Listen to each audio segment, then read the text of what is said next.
JDU RJD के गठबंधन के बीच आरजेडी के नेताओं की बयानबाजी जेडीयू के लिए गले की फांस बनती चली जा रही है। लगातार लंबे समय से सुधाकर सिंह नीतीश कुमार को लेकर बयान दे रहे थे, उन्हें अपशब्द कह रहे थे, उन्हें तमाम तरीके से जो है उनके खिलाफ उन्होंने मोर्चा खोल रखा था। अब आरजेडी के भीतर एक और विधायक विजय कुमार मंडल जो हैं उन्होंने भी मोर्चा खोल दिया। हालांकि उन्होंने अपना बयान बदल लिया, लेकिन इससे कहीं ना कहीं पार्टी की छवि और गठबंधन पर सवाल तो ज़रूर खड़े होते हैं। इन सारे विषय पर हमने पार्टी के संसदीय बोर्ड के अध्यक्ष उपेंद्र कुशवाहा से बात की। सुनिए पहले उन्होंने क्या कहा। लगातार देखा जा रहा है कि आरजेडी जो है लगातार जेडीयू पे हमलावर नजर आ रही है। पहले तो सुधाकर सिंह थे, अब एक और उनके विधायक हैं जो बोल रहे हैं, अभी तक लगाम नहीं लग।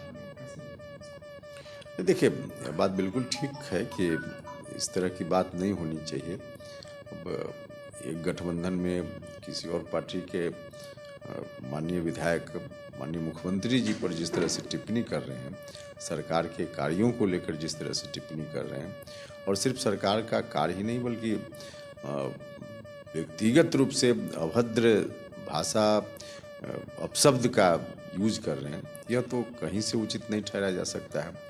लेकिन इसके लिए हमने तो पहले ही कहा है, जिस पार्टी से ये लोग बिलोंग करते हैं उस पार्टी को देखना है। हम अभी भी अपेक्षा करते हैं कि वह पार्टी निश्चित रूप से संज्ञान लेगी और जल्दी संज्ञान लेगी। क्या ऐसा लगता है कि जिस तरीके से आरजेडी के विधायक जो सवाल उठा रहे हैं, दल मिले हैं दिल नहीं? देखिए, अब उतनी दूरी तक इसकी व्याख्या शायद आज की तारीख में मुनासिब नहीं है। आगे देखिए क्या होता है। अभी तो हम इस बात की अपेक्षा कर रहे हैं और इंतज़ार करेंगे कि मुख्यमंत्री जी के बारे में जिस तरह से कहा जा रहा है वह बंद होना चाहिए, जल्दी बंद होना चाहिए। और नहीं बंद लोग करते हैं तो फिर पार्टी क्या उनकी कार्रवाई करती है, इस बात का इंतजार करते हैं। आप सवाल उठा चुके हैं, मुख्यमंत्री नीतीश कुमार सवाल उठा चुके हैं कि उनके ऊपर कार्रवाई होनी चाहिए और पार्टी को एक्शन लेना चाहिए। बावजूद इसके एक्शन में ये देरी क्यों? आखिर 14 तारीख का मुहूर्त क्यों? नहीं, देखिए, पता नहीं अब इसका सीधा जवाब तो आरजेडी के नेता लोग ही दे पाएंगे। लेकिन हमको लगता है कि संक्रांति तक सामान्य तौर पे लोग कोई बहुत शुभ काम करने से बचते हैं, तो यह भी एक कारण हो सकता है। तो इंतजार कीजिए ना 14 तारीख तक। नहीं, तेजस्वी यादव सर बार बार ये बयान दे रहे हैं कि राष्ट्रीय अध्यक्ष देख रहे हैं इससे क्या मतलब है? क्या 14 फरवरी तक सुधाकर सिंह को ये पूरी आज़ादी है? मुख्यमंत्री नीतीश कुमार के खिलाफ वो बोलते रहे और आप एक टाइम फ्रेम तय करके बैठे हैं कि नहीं, खरमास के बाद आरजेडी कार्रवाई करेगी और कार्रवाई होगी, इसकी गारंटी है। देखिए, यह बात ठीक है कि इस तरह का स्टेटमेंट तो आज का आज बंद होना चाहिए, और नहीं बंद हो रहा है तो कार्रवाई होनी ही चाहिए। लेकिन फिर भी पार्टी अलग है, तो उस पार्टी के नेता से जो हमने अपेक्षा की है अपनी आपत्ति दर्ज करते हुए, तो हम थोड़ा सा इंतजार तो करना पड़ेगा। देख रहे हैं कि क्या हो रहा है। इससे गठबंधन जो आपका चल रहा है उस पर कहीं सवाल खड़े नहीं होते हैं? क्योंकि मनोबल बढ़ रहा है, लोगों को बोलने का मौका मिल रहा है और जनता में भी गलत मैसेज जा रहा है। देखिए, ज़्यादा विलम्ब अगर उस पार्टी की ओर से होगी और इन लोगों का बोलना जारी है और आगे भी रहेगा, तो निश्चित रूप से लोगों के मन में यह चिंता तो जाएगी जो आप बता रहे हैं। लेकिन अभी वक्त है, थोड़ा इंतजार हम लोग भी कर रहे हैं और उम्मीद करते हैं कि आरजेडी कार्रवाई करेगा। जैसा कि नीतीश कुमार के बारे में हम सभी जानते हैं कि काफ़ी सोफिस्टिकेटेड नेता हैं और बिहार के विकास के लिए उन्होंने अच्छा काम किया है, और आप भी और पूरी पार्टी जो है वो काफ़ी बिहार के विकास को लेकर सोफिस्टिकेशन के लिए जानी जाती है। तो ऐसे में आरजेडी के नेताओं के बयानबाजी को ओहड़ या उजड़ नहीं कहा जा सकता? देखिए, अब इस तरह की बयानबाजी जो है वो उसकी जितनी आलोचना, जितनी निंदा कीजिए, जिन शब्दों का प्रयोग कीजिए वह कम है।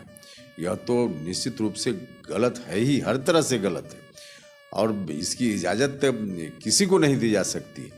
और माननीय मुख्यमंत्री जी सिर्फ किसी एक पार्टी या महागठबंधन के नेता नहीं हैं, बल्कि बिहार के मुख्यमंत्री, और वह भी जिनको जनता ने सबसे अधिक बार आशीर्वाद दिया बिहार में मुख्यमंत्री रहकर सेवा करने का, और इतने सीनियर हैं। और उनके बारे में इस तरह की बात कोई भी करे तो यह तो बर्दाश्त से बाहर है, इसको तो कभी टॉलरेट नहीं किया जा सकता। लेकिन पार्टी है, हम लोगों की पार्टी तो नहीं है कि एक्शन आज हम जिस रूप में लेना चाहें ले लें। गठबंधन में दूसरी पार्टी है तो स्वाभाविक रूप से थोड़ा समय का इंतजार तो हम लोगों को करना पड़ेगा। आप भी पार्टी के कद्दावर नेता हैं और लंबे समय से जेडीयू से जुड़े हुए हैं, और इसमें एक सवाल तो जरूर उठता है कि अगर नीतीश जी शायद वो क्षमता में होते तो अब तक एक्शन ले चुके होते। क्या ये कमजोरी बताती है कि नीतीश कुमार अब कमजोर हो चुके हैं? नहीं नहीं, ऐसा इसको इस विषय को लेकर ऐसा कहना उचित नहीं है। हम फिर दोहराएंगे कि अलग पार्टी है और पार्टी उनकी संज्ञान लेगी। हम अभी भी इसी उम्मीद को जता रहे हैं। ठीक है, अंतिम सवाल सर आपसे। आधारित जनगणना चल रही है, लेकिन इसमें उपजाति का कोई कॉलम नहीं है। तमाम सारी चीज़ें जानी जा रही हैं, लेकिन उपजाति को अभी भी बाहर रखा गया। बीजेपी भी सवाल उठा रही है। तो देखिए, मुख्यमंत्री जी स्वयं इन चीज़ों को देख रहे हैं और जो कुछ भी हो रहा है तो कुछ सोच समझ कर ही ऐसा फैसला लिया गया होगा। तो हमको लगता है कि जो भी हो रहा है सरकार कर रही है, उचित कर रही है। उपजाति को भी शामिल किया जाएगा? नहीं नहीं, हमको नहीं मालूम कि अभी उसमें क्या हो रहा है, लेकिन मुख्यमंत्री जी क्योंकि स्वयं देख रहे हैं, तो जब मुख्यमंत्री जी स्वयं देख रहे हैं तो जो कुछ भी हो रहा है सही हो रहा है। ये थे जेडीयू के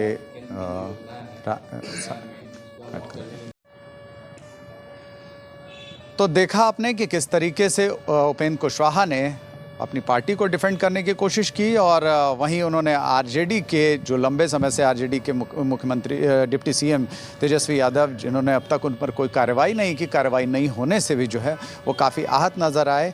उनका कहना था कि अब तक कार्रवाई हो जानी चाहिए थी, लेकिन जो मुहूर्त निकाला गया है वो अपने आप में सवालों के घेरे में है। हालांकि उन्होंने मुहूर्त की बात करते हुए कहा कि कोई अच्छा काम 14 जनवरी के बाद होगा, खरमास के बाद किया जाएगा। लेकिन सवाल ये उठता है कि जब पार्टी की छवि जहां खराब हो रही हो, गठबंधन की छवि जहां खराब हो रही हो और उनके नेता पर सवाल उठ रहे हों, तो ऐसे में अब तक कार्रवाई क्यों नहीं की जा रही है? नतीजा ये भी देखने को मिल रहा है कि आरजेडी के भीतर और भी जो नेता हैं उनकी ज़ुबान भी जो है वो बदलती जा रही है, बगावती तेवर दिखाई दे रहे हैं। वहीं अगर आरजेडी के डिप्टी सीएम तेजस्वी यादव की बात कर लें तो तेजस्वी यादव ये ज़रूर बात कह रहे हैं कि अधिकार पार्टी के महागठबंधन के तमाम नेताओं पर बोलने का जो अधिकार है सिर्फ उनका और राष्ट्रीय अध्यक्ष लालू प्रसाद यादव का है, लेकिन अब तक कार्रवाई न होना ये अपने आप में सवालों को घेरे में है। तो लगातार बने रहिए नवारा टाइम्स के साथ। सहयोगी बिट्टू के साथ केशव सुमन सिंह, पटना।